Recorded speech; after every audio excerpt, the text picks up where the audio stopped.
로마서 12장 1절에서부터 8절입니다. 로마서 12장 1절에서부터 8절까지 말씀.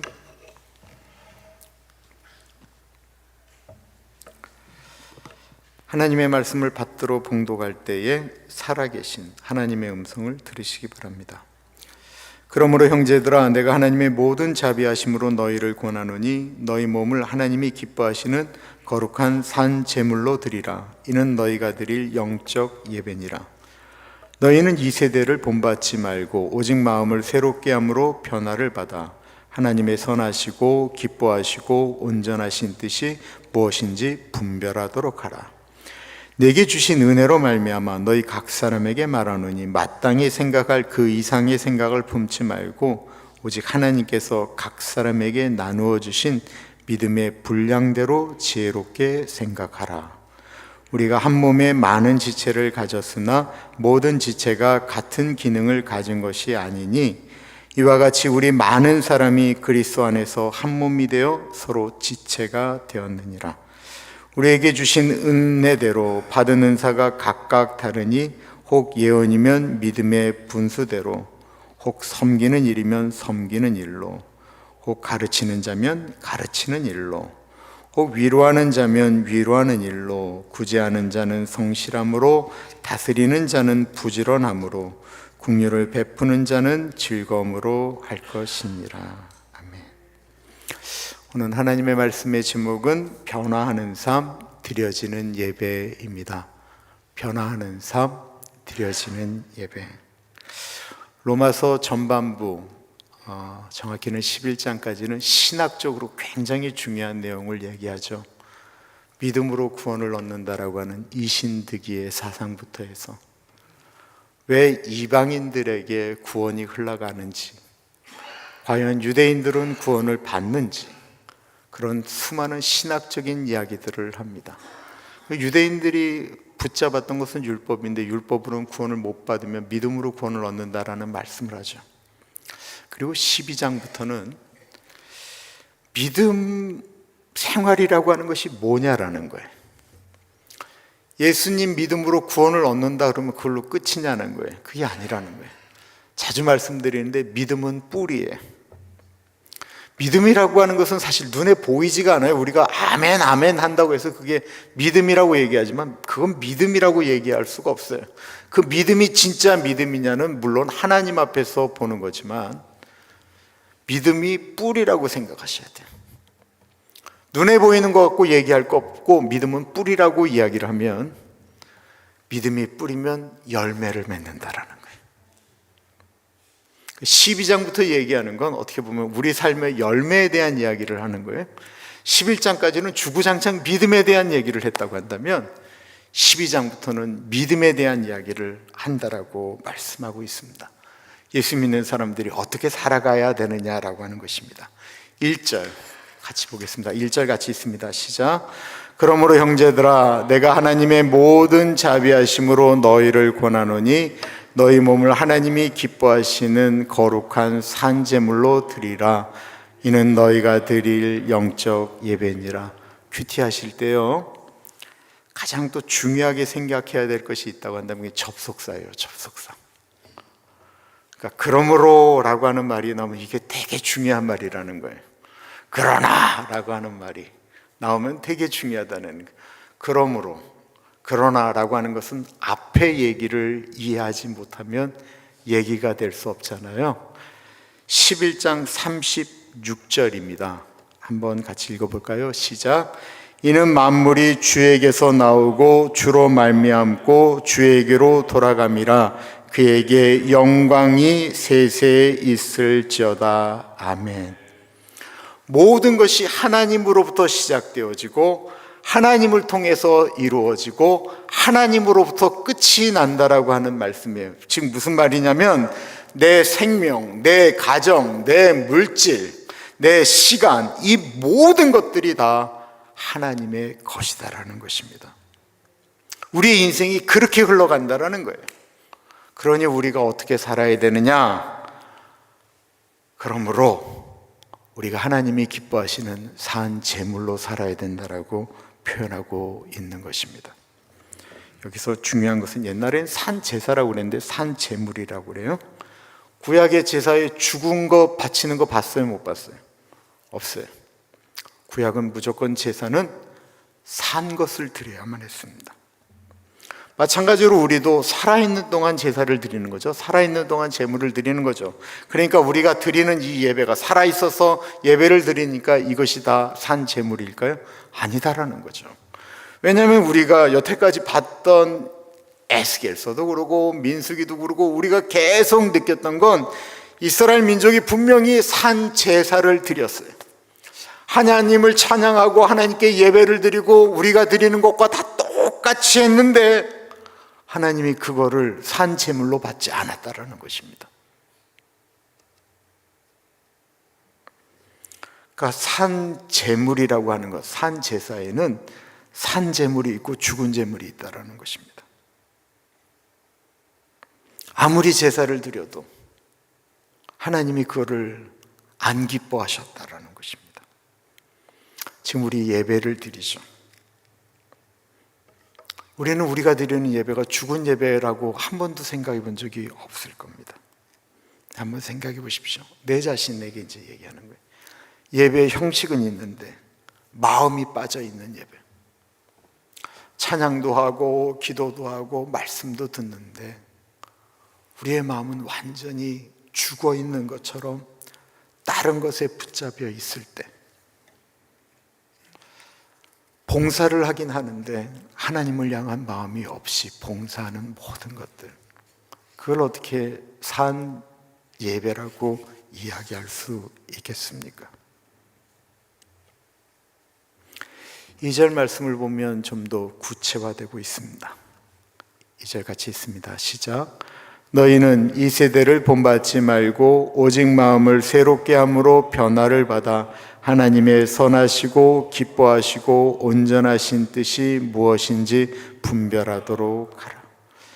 성경은 먼저 이 세대를 본받지 말라고 하고 있습니다. 산 제물이 되려고 하면 이 세대를 본받지 말아야 되는데요, 이 세대를 세 가지 정도 중요한 그냥 키워드로 한번 생각해 봤습니다.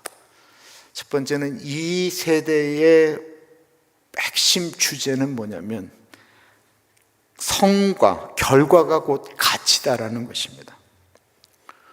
부자가 되는 것이면 과정이 어쨌든 부자가 된 그 모습, 그 결과만을 가지고 이야기할 때가 너무 많다라는 거예요. 그러니까 사람들이 그 과정에 대해서는 중요하지 않고 그냥 부자가 된다고 한다면 다른 사람을 누르고 협박하고 뭐 하는 것도 그것이 악이다라고 생각하지 않을 만큼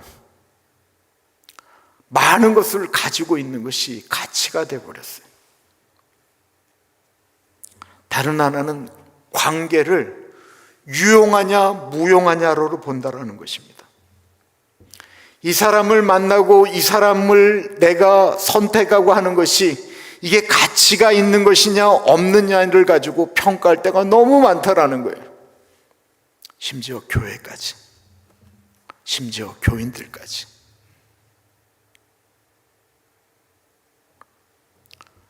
이 세대는 기다림이라는 것이 없어요. 즉각적인 충족과 그 기쁨을 위해서 절제하고 기다리고 인내한다라고 하는 것들이 어느 순간 사라졌습니다. 모든 것들이 다 빠르기 때문에, 인터넷으로 쳐보면 다 할 수 있기 때문에 더 이상 기다리는 것이 없어지고 말았습니다. 이 모든 것들이 우리가 사는 곳 가운데 드려야 될 산제물이기 때문에 이 로마서에서 얘기하는 이 예배는 우리가 지금 이 드리는 1시간 예배를 말씀드리는 것이 아니고요, 이 세대를 본받지 않고 변화받는 것을 말하는 것입니다. 마음을 새롭게 함으로 변화를 받는다라고 표현하고 있습니다. 예수를 믿으면 달라져야 합니다. 믿던 사람이 이뻐 보여야 하고 사랑할 수 없는 사람을 사랑하기 위해서 애쓰고 이해할 수 없는 사람을 이해하기 위하여 노력하는 것, 이게 예수 믿으면 우리가 변화되어야 되는 삶입니다. 제가 부부 성가대 지휘를 했었거든요. 그래서 이 얘기를 좀 자주 해요. 남편분은 그냥 억지로 교회를 나오는데 이 여자 집사님 보기에 이 남편은 이 악의 화신이에요. 악의 화신. 술 먹죠. 술집 가서 여자 만나죠. 그러니까 이 악이에요. 저거는 진짜 그 예수 그리스도께서 단방에 쳐서 변화시키지 않으면 도저히 어쩔 수 없는 인간이에요. 그러니까 늘 싸우는 거예요. 뭐 예배당 오면 왜 좋으냐, 왜 목사님 말에 집중 안 하냐, 뭐 별소리를 다 하니까 이 남편이 진짜 죽을 것처럼 힘들어요. 그냥 늘 이 여자분의 소망은 저 인간을 변화시켜 주시옵소서. 이게 늘 기도가, 저한테 얘기할 때도요, 자기 남편을 꼭 저 인간이라고 했어요. 저 인간. 그런데 어느 날 이분이 목욕을 하시면서 자기가 이런 생각이 들더래요. 막 때를 미는데, 내가 예수 안에서 정말 변화된 사람인가? 그렇게 기도를 많이 하는데 내가 변화되었는가 생각하니까 하나도 변화되지 않았더래요. 자기가 예수 믿는 것 때문에 남편이 변화된 것도 아니고 자식 새끼들이 변화된 것도 아니고 아무도 변화되지 않았더래요. 그래서 이분이 하나님께 회개했습니다. 남편 변화해달라고 기도하지 않고 내가 예수 믿으면서도 이렇게 변화되지 않았나라고 기도하는데 남편이 이뻐 보이더래요. 남편이 진짜 이뻐 보이더래요.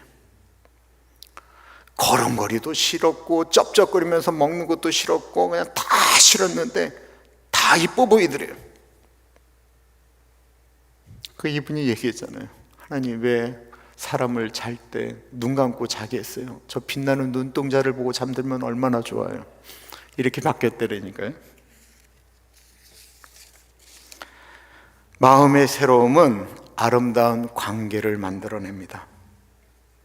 미움이 사랑으로, 판단하는 것이 긍휼로, 두려움이 담대함으로. 변화의 증거입니다. 우리 예수님 오래 믿었지요. 그럼 우리는 우리 자신에게 질문할 수밖에 없습니다. 나는 예수님 때문에 변화되었는가?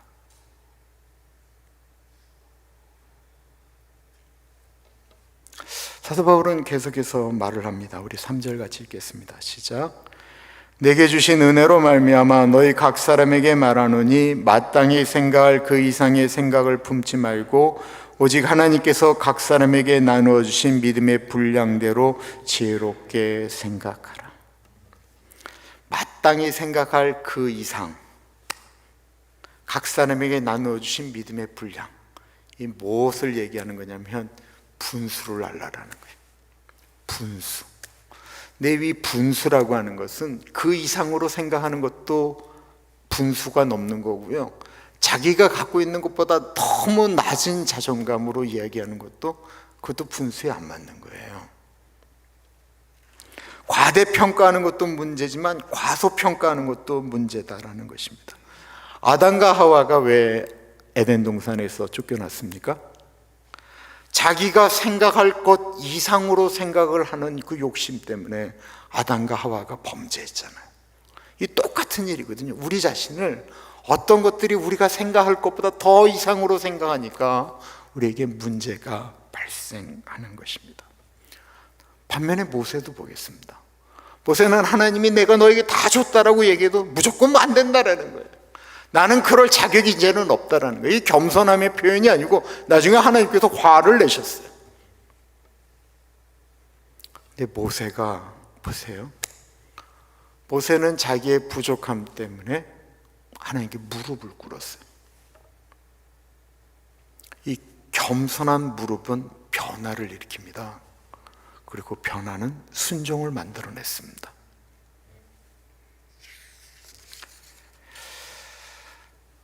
이 얘기가 몇 년 전에 한 거라 기억하실지 모르겠습니다. 저는 제가 섬겼던 우리 장달륜 목사님, 그리고 제가 다녔던 우리 집사람하고 연애하고 결혼했던 무흥교에 대한 얘기를 참 많이 합니다. 무흥교회가 자랑할 것이 몇 가지가 있는데 그 중에 하나가 한 장로님이에요. 손인석 장로님이 이제 돌아가셨는데, 무흥교회 사찰 집사였어요. 사찰 집사로 온갖 고생을 다 하셨어요. 초등학교도 못 나오셨어요. 그냥 다 일만 하셨어요. 그리고 그 당시 사찰 집사는 55세가 되면 그만두셔야 됩니다.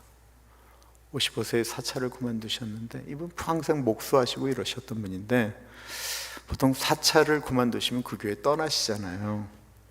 뭐 사찰로 불리는 것도 그렇고, 사람들이 그냥 뭐 또 사찰 집사님들한테 얼마나 또 한국 분들이 그냥 또 막 가셔요. 또 사찰 집사님 사택에는 그냥 뭐 아무 때나 가서 누워 있기도 하고 막 좀 그러셨어요. 근데 이 집사님이 교회를 안 떠나셨어요. 그리고 사찰을 그만두셨는데도 사찰 집사처럼 교회에 무슨 문제가 생기면 달려와서 그걸 고치고 그랬어요.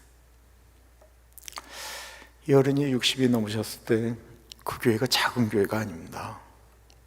근데 그 교회에서 장로 투표를 하는데 이 손인석 집사님이 정말 절대 다수의 지지를 가지고 그 교회 사찰 집사가 장로가 됐어요. 장로가 되셔서도 자기가 장로라고 생각 안 하고 그냥 맨날 꾸준히 일하셨어요. 그리고 그 당시 대한민국에 무슨 뭐 리프트가 있어요? 뭐가 있어요? 천정에 뭐 하는 거 사다리에서 하시다 떨어지셔서 넓적다리가 완전히 부러졌어요. 그리고 평생을 저셨어요. 평생을 저셨는데도 그 절뚝거리는 다리로 교회를 계속 섬기셨어요. 제가 그 교회를 떠났다가 그 교회 전도사로 부임을 하게 됐던 1999년인가 98년도인가 남전도의 헌신 예배 때 보통 다 외부에서 목사님을 초대하잖아요. 남전도에서 그 교회 은퇴 장로, 이제 나이가 거의 80이 가까운 그 손인석 장로님을 그 남전도에서 저녁 예배 강사로 초대를 했어요. 이게 30여 년 전에 그 보수적인 대한민국 강단에 장로님들께 죄송하지만 장로가 서서 설교를 한다? 더군다나 사찰 집사 출신이 있을 수도 없는 얘기입니다.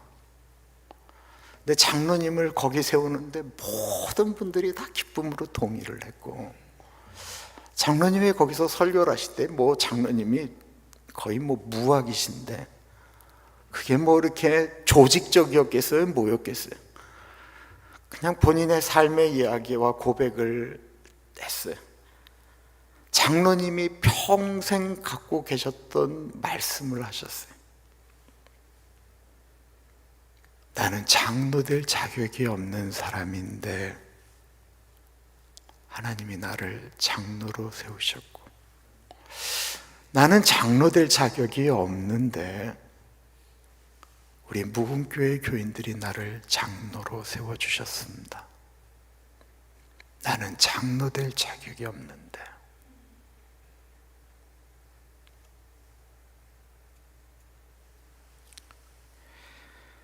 그 겸손이 자격 없는데 나를 세워주셨다라고 하니까 다리가 부러져도 늘 그 자리에 자격 없는 사람이 불림받아서 그 자리를 지켰습니다. 제가 그렇게 배웠어요. 뭐 장로가 뭐 대단하다, 난 그렇게 생각해 본 적 없어요. 장로가 목사가 뭐 목사가 더 믿음이 좋냐, 그렇게 생각해 본 적도 없어요. 다 자격이 없는 사람이 하나님의 부름을 받았다라고 하고 그 자리를 지키면 저는 그게 은혜다라고 믿어요. 3절에 있는 마땅히 생각할 것을 생각하는 거예요. 내가 자격이 없는데 불림받았다라고 하는 것이 마땅히 생각해야 될 건데 우리가 그 이상을 생각한다라는 것입니다.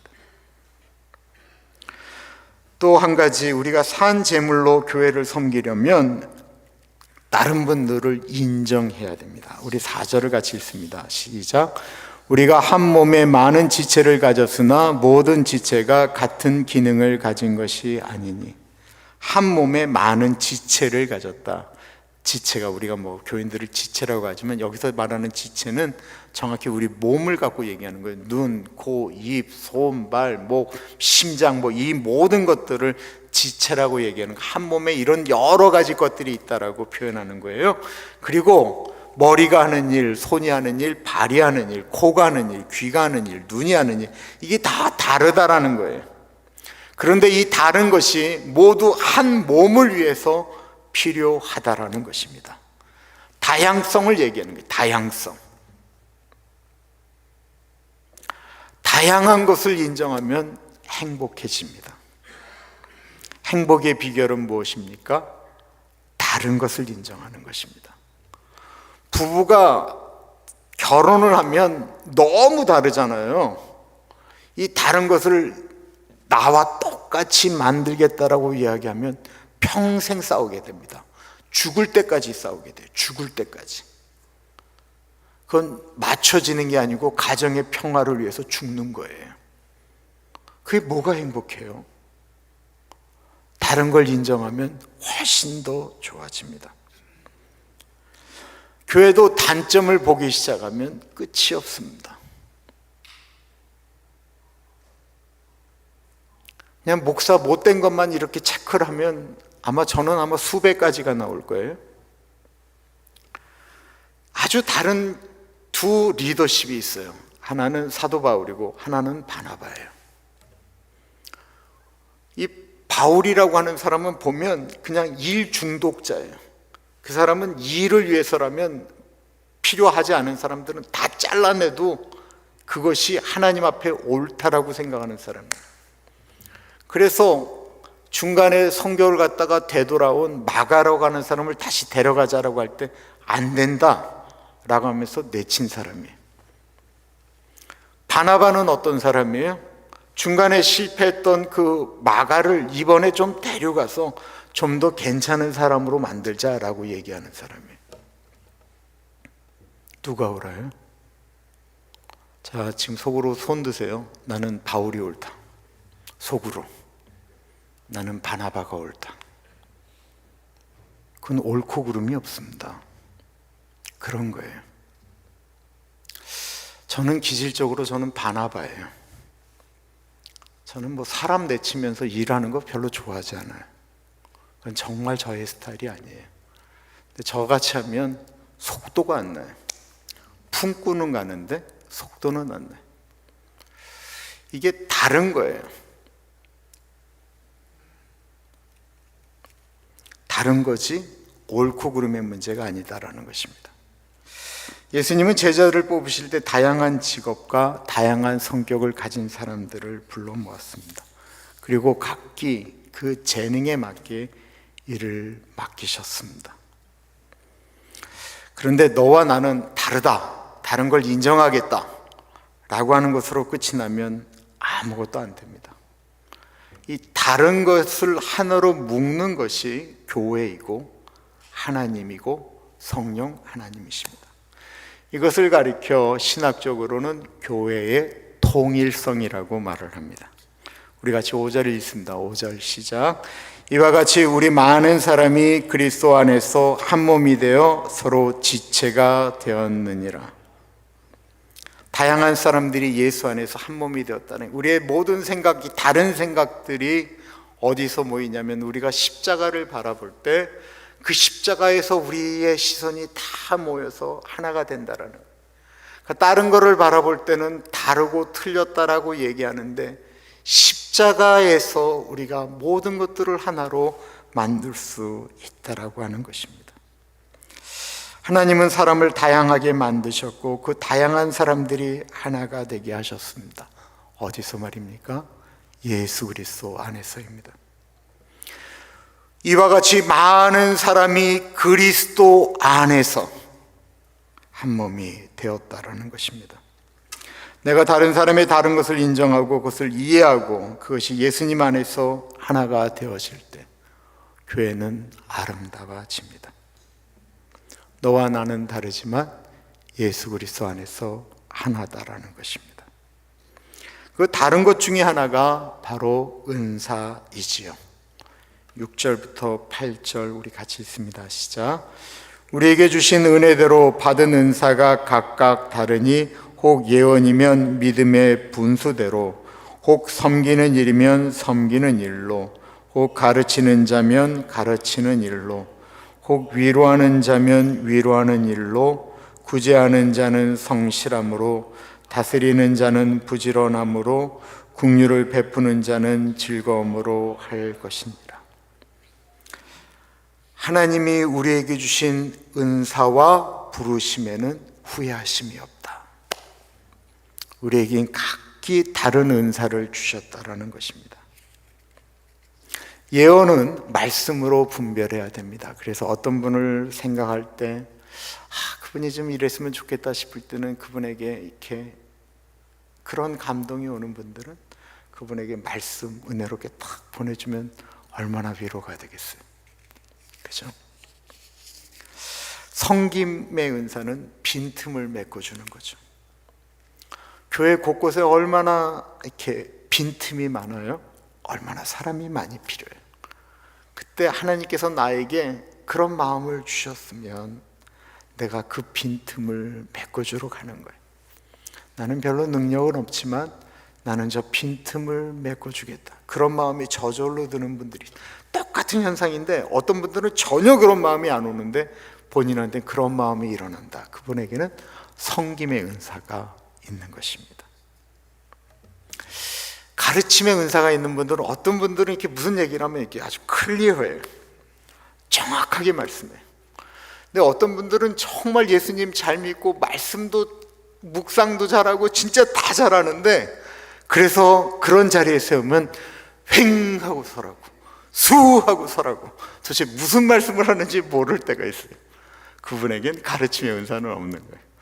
그런데 진짜 싸가지도 없고 행동하는 거 보면 뭐 할 때는 진짜 없는데 말씀을 뭐 할 때는 보면 기가 막히거든요. 그분에게는 그런 것이 있다고 인정해 주어야 합니다.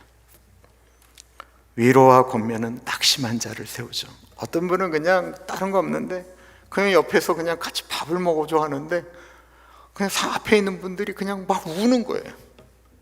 그냥 울어. 그냥 울면 같이 그냥 도다듬어주고 하는데 그분에게 있는 건 위로의 은사가 있는 것이죠. 나는 누구의 얘기를 좀 잘 들어준다. 그럼 한번 그쪽으로 한번 잘 생각해 보십시오. 구제하고 있는 것도 성실하게, 이거는 많이 가지고 적게 가지고 하고는 좀 상관이 없는 것 같아요. 구제하는 마음을 갖고 있는 분들은 필요를 채웁니다. 저희 교회 그런 분들이 많으신 것 같아요. 그러면 세상이 아름다워져요. 이 리더는 부지런하게 방향을 잡아야죠. 교회가 가야 되는 방향을 바르게 잡는 것입니다. 하나님이 무엇을 원하시는지. 긍휼함은 그곳에 따뜻함을 줍니다. 긍휼한 분들이 많으면요 따뜻해집니다. 어떤 모임도 뾰족뾰족한 어떤 분들이 있다 할지라도 긍휼한 분들이 한두 명만 계시면 거기가 따뜻해집니다. 나는 어떤 은사를 가지셨습니까?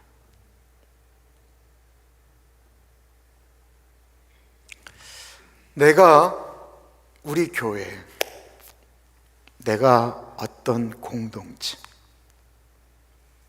어디에 있으면서 나는 어떤 작은 나의 모습으로 여기를 섬길 수 있는가 고민해 보신 적 있으십니까? 하나님은 나에게 무엇을 주셨는가? 오늘 말씀을 통해서 우리가 분명히 깨달아야 되는 건 예배는 우리가 이 자리에 있는 이 한 시간만이 아니다라는 것입니다. 그러나 나는 365일이 예배다, 나는 그렇게 얘기하는 건 난 별로 좋아하지 않아요. 예배는 예배지. 그러나 예배 때 받은 은혜를 가지고 우리는 나가서 이 세상에 있는 세대를 본받지 말고 마음을 새롭게 함으로 변화를 받아 하나님이 원하시는 일을 하며 살아가는 것입니다. 우리는 다 다릅니다. 성격도 다르고 은사도 다르고 보는 눈도 다릅니다. 골치 아프죠. 교회를 다 위하는데 생각이 다 달라요. 그리고 또 그걸 꼭 저한테 갖고 와서 결정을 해달래요. 얼마나 못됐는지 몰라요. 좀 다르면 좀 자기가 좀 내려놔주면 안 되나?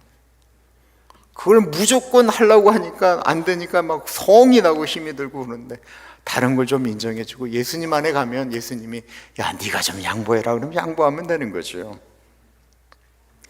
다르다라고 하는 것은 은사다라는 것입니다. 그리고 우리를 하나 되게 하시는 분은 예수 그리스도이십니다. 그러니 오늘부터 우리는 이렇게 살아야 됩니다. 주님, 나는 제 몸이 산 제물입니다. 마음을 새롭게 함으로 주님, 제 마음을 고집해서 사랑으로 바꿔 주옵소서. 교회 안에서 서로를 인정하면서 당신의 다름은 은사입니다. 그리고 주신 은사를 우리가 기쁨으로 사용하기를 원합니다.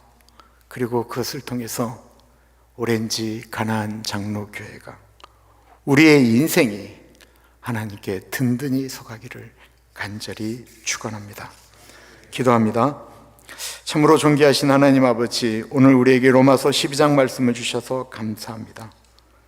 예배가 한 시간뿐만 아니라 우리의 삶 전체가 하나님께 드리는 거룩한 산 제물임을 기억하게 하여 주십시오. 이 세대를 본받지 말고 마음을 새롭게 하여 변화를 받는 우리들이 되게 하여 주십시오. 겸손히 우리 자신을 바라보게 하시고 교회 안에서 서로의 다름을 은사로 존중하게 하옵소서. 그리고 주신 은사를 기쁨으로 사용하여 교회를 세우게 하옵소서. 예수님, 우리가 고백합니다. 산 제사, 삶의 예배, 다름은 은사, 하나됨은 하나님의 주권. 이 고백을 붙들고 주님 안에서 승리하는 우리들 되게 하여 주옵소서. 지금은 우리 주 예수 그리스도의 은혜와 우리를 너무나도 사랑하셔서 하나밖에 없는 아들을 넉넉하게 보내주신 하나님 아버지 그 크신 사랑하심과 성령 하나님의 감화감동 역사 충만 교통하심이 하나님의 말씀을 붙들고 다른 사람의 다름을 인정하고 그 다름을 은사로 여기며 같이 하나님의 나라를 꿈꾸어 가겠습니다 고백하는 사랑하는 주의 백성들 머리 위에 지금으로부터 영원토록 함께 하시길 간절히 축원하옵나이다. 아멘.